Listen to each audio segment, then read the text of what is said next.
What's up? I hear Tino took you and Lori for a little hike today. Don't remind me. Turns out Tino had no idea where he was going.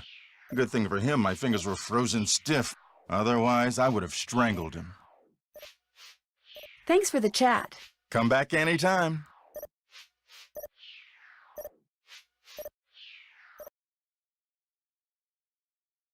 I moved my microphones, so if you want to play the piano, knock yourself out. Thank you.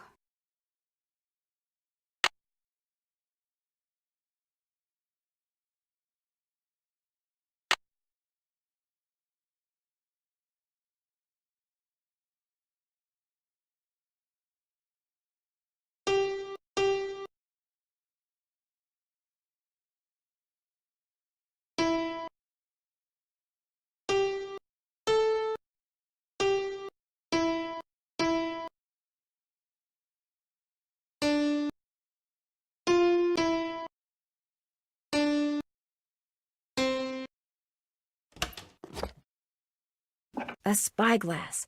I'll bet it's the one I need for Jake's projector.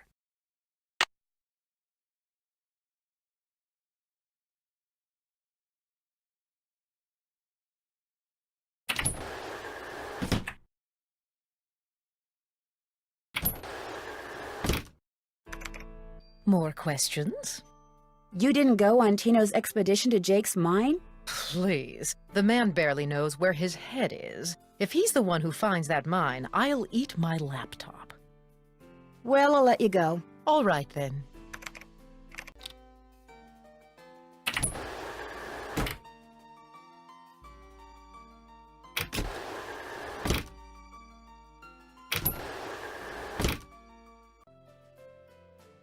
What's going on? So, how did your expedition to Jake's mine turn out? Well, as you may or may not have heard, I didn't find the mine. But at least now I know where it isn't, which is just as good as knowing where it is. Sorta. You've been a big help. Don't mention it.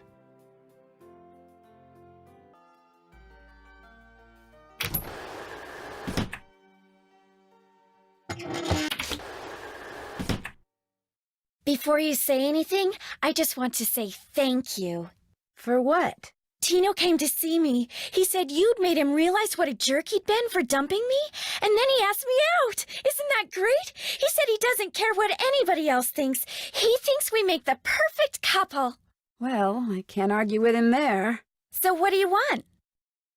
I hear Tino took you and John on a trek to Jake's mine. Jake's mine, my eye. We went tramping through the snow, lugging all this equipment John insisted on bringing, and where do we end up? At this teeny tiny, half-rotten, tumbled-down outhouse. He led you to an outhouse? Well, he said it was the opening to a mine shaft, but then John said if it was, shouldn't the hole be going into the mountain instead of just down? So they stood there arguing until Tino finally grabbed a shovel, went inside, and started digging. What he found was definitely not gold. What did John say? He called Tino a moron, and a whole lot of other things I'd rather not repeat. I'll come back later. As soon as you figure it out, let me know.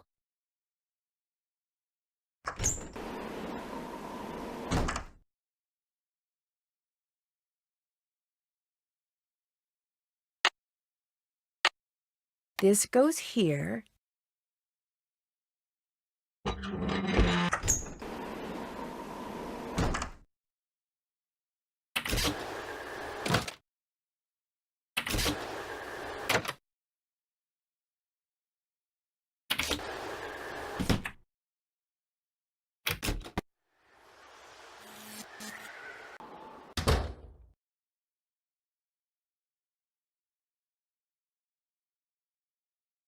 I need to match that shape.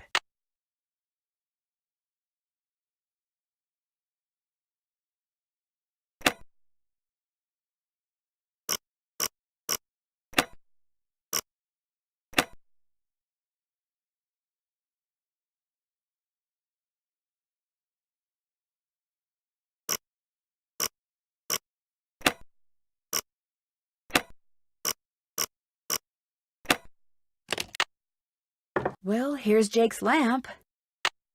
Another slug. Could come in handy. But where's his pickaxe?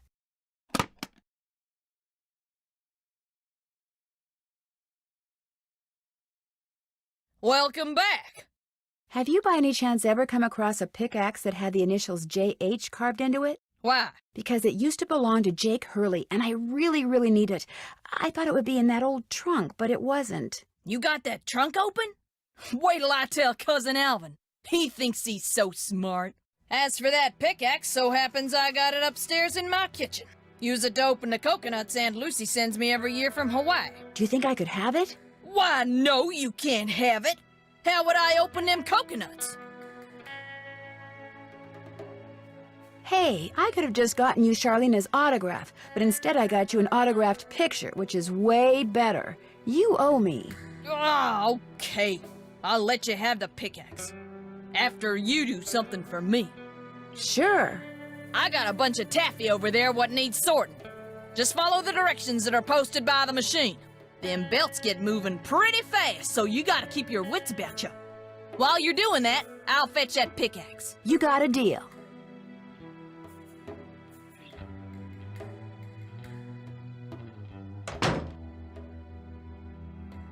Wax paper for the taffy. Would you mind if I took a piece of wax paper? Guess I could let you have a piece.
Oh, yeah.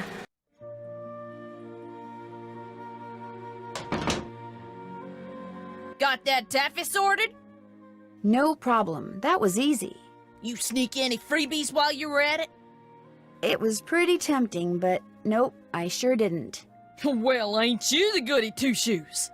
Truth is, wouldn't have minded too much if you had, long as you fessed up to it. Here's the pickaxe. Cracked the handle pretty bad on the last batch of coconuts. You sure you want it? Positive. There you go. Don't hurt yourself. I won't. Thank you.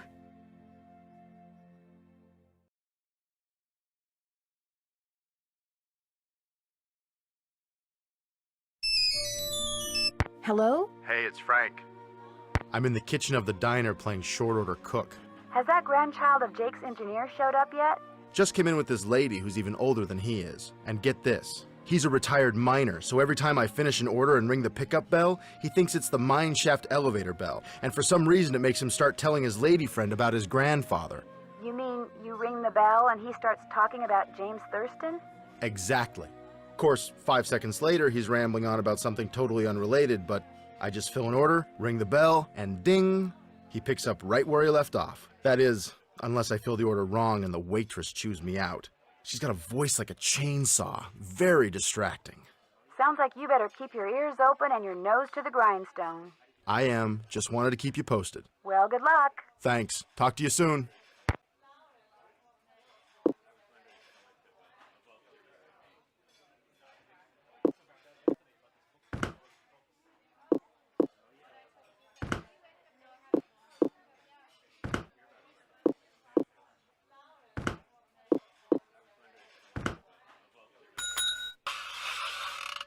So do you know what you want to order yet, Edna? I'm still looking.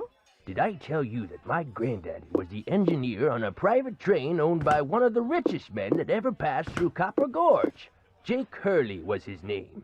Yes, sir, my granddaddy was Jake's private engineer for more than 25 years. Told my daddy that men don't come any crazier than Jake Hurley, or any nicer. Treated my granddaddy real well, and told him stuff.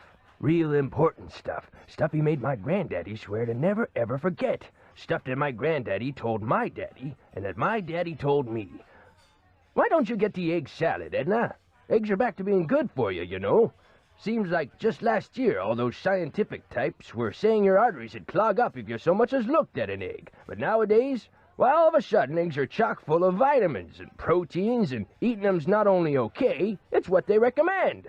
They should either make up their minds or keep their mouths shut. Make eating more pleasant, that's for sure. Yes, sir, Jake Hurley told my granddaddy things he never told another living soul. Not even his wife. I tell you about her, Edna? I don't think so. Camille was her name. Camille Boulet. That's French, you know. Of course, she died so young that poor Jake didn't have time to tell her anything. According to my granddaddy, one summer day she had a dizzy spell and fell and hit her head. She didn't take well to the heat, see? And sometimes in the summer, when they were going through the desert, why, that train'd be just like an oven. Anyway, Granddad said she got right up afterwards and seemed okay. But a couple hours later, Jake found her in her room, dead as a doornail.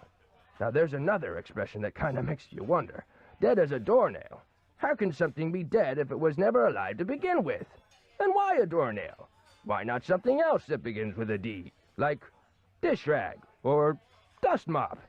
Dead as a dust mop. That's kinda got a ring to it, don't you think? The way my granddaddy died, that was kind of strange, too. I ever tell you how my granddaddy died? No, I don't think you did. My daddy, he came home from school one day to find a railroad official telling his mom that Granddad been found dead in Blue Moon Canyon, Nevada. He was in the engine of Jake Hurley's train, just kind of slumped over with his hands still on the throttle. The strange thing is, nobody else was on board the train, yet the door to the engine was locked and barred.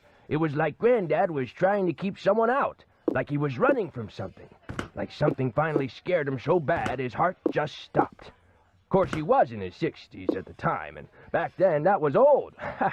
Doesn't seem so old now, does it, Edna? Here I am, pushing 93, and still spry as a spring chicken. Spring chicken! Now where do you suppose that expression came from? Why not spring goose or summer chicken? Ah, life's just one puzzlement after another, isn't it, Edna? I ever tell you about the mine my granddaddy said Jake Hurley'd found? He found a mine? A couple years before he died, Granddad told my daddy that Jake found a vein in the mountains somewhere and was mining it all by himself, so no one would steal it out from under him. He wouldn't even tell Granddad where the mine was. What he'd do is have Granddad drive the train real slow so he could jump off without Granddad seeing him. Then Granddad would pick him up at a prearranged spot a few days later. Oh, they didn't call him Crazy Jake Hurley for nothing. Speaking of crazy, you see how much Abner's charging for a haircut at that shop of his now? $20! But what's even crazier is people are actually paying him that. I told him the only way I'd pay him $20 would be if I came in with hair down to my knees. He just laughed and said I was a crazy one. $20 for a haircut? What is this world coming to? But the craziest thing Jake Hurley ever did was tell Granddad the secret to finding his mine. He made him swear to tell it to my daddy and nobody else. Eventually, my daddy, he told me, and it was so bizarre that I remember it to this day, though I sure don't understand how it'd help anybody find his mine. But since my daddy didn't tell me not to tell anybody, this is what Crazy Jake Hurley told Granddad, word for word. The eye of the tiger is fixed on a star. Zircon lies in fingers that scar. Amethyst floats in a hand from the deep. Citrine is what the foul mouth shall keep. Tourmaline by a soft arm is ensnared. Peridot rests at the foot of the mare. The eye of the tiger is fixed on a star. Zircon lies in fingers that scar. Amethyst floats in a hand from the deep. Citrine is what the foul mouth shall keep. Tourmaline by a soft arm is ensnared. Peridot rests at the foot of the mare? Frank, are you sure that's what he said? I'm positive. Are you sure that's all he said? Look, this guy was old, okay? I mean, we're talking Jurassic. And guys that old don't joke around. They don't have time to. What you just heard is what I heard, word for word. Got anything else? I almost forgot. You gotta check this out. It's just an old letter, Frank. You bet it's an old letter. From Samuel Clemens. Oh my gosh, where'd you get this? I found it in the caboose. Apparently, he and Jake were pen pals. Wish I had a famous writer for a pen pal. When Joe gave it to me, I about flipped. I know I should turn it over to Lori, and I will, but it's just so darn cool. I still don't see what the big deal is. I mean, it's not like it's from Mark Twain or anything. What? See you in a bit. If you need anything, just let us know.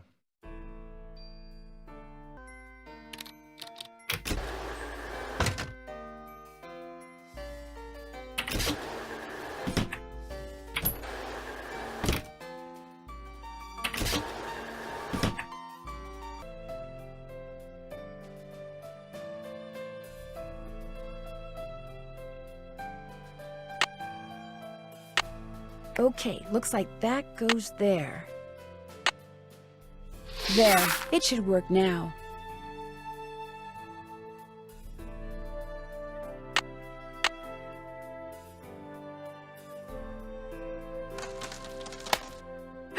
Oh no! What I need is some duct tape.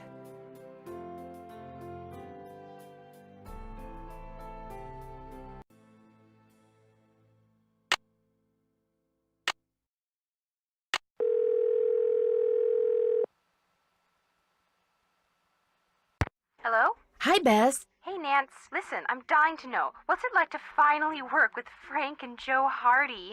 Oh, Bess, you're incorrigible. Hey, if you don't want to hear, just go over there and don't listen. She's listening. So what's it like? Well, Frank is serious and methodical, while Joe is kind of happy-go-lucky and impulsive.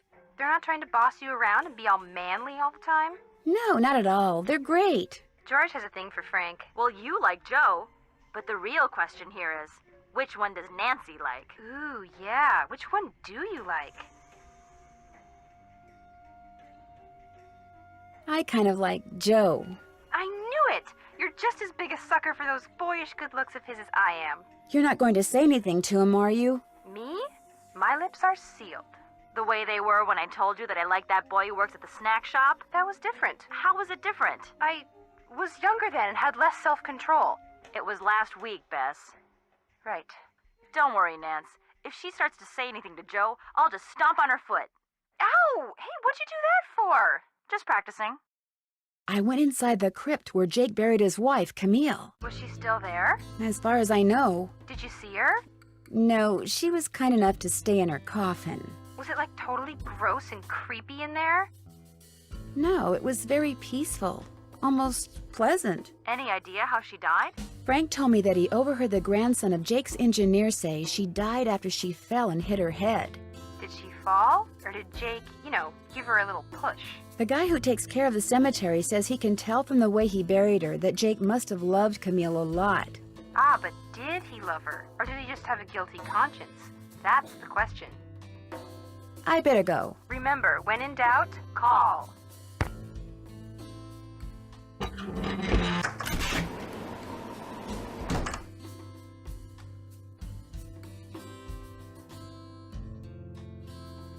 What's going on?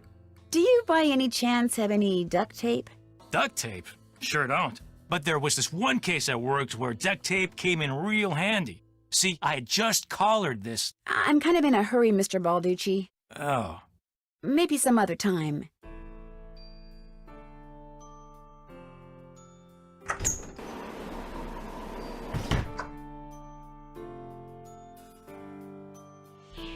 What's up?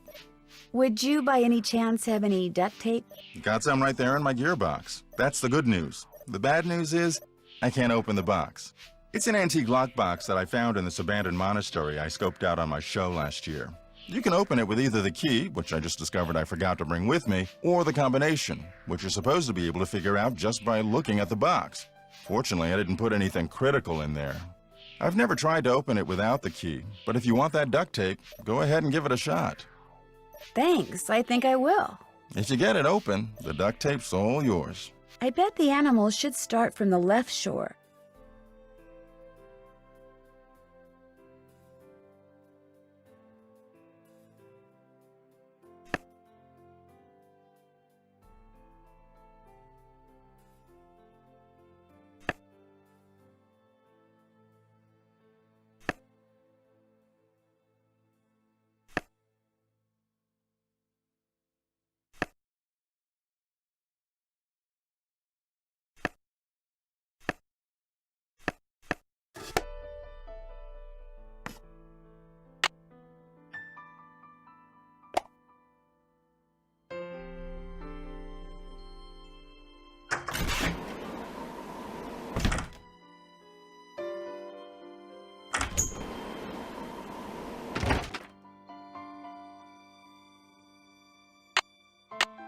There, good as new.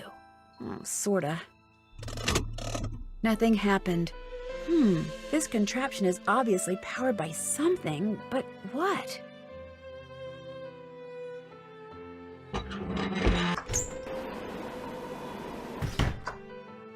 I wonder if that eagle has something to do with the eagle in that painting in the dining car.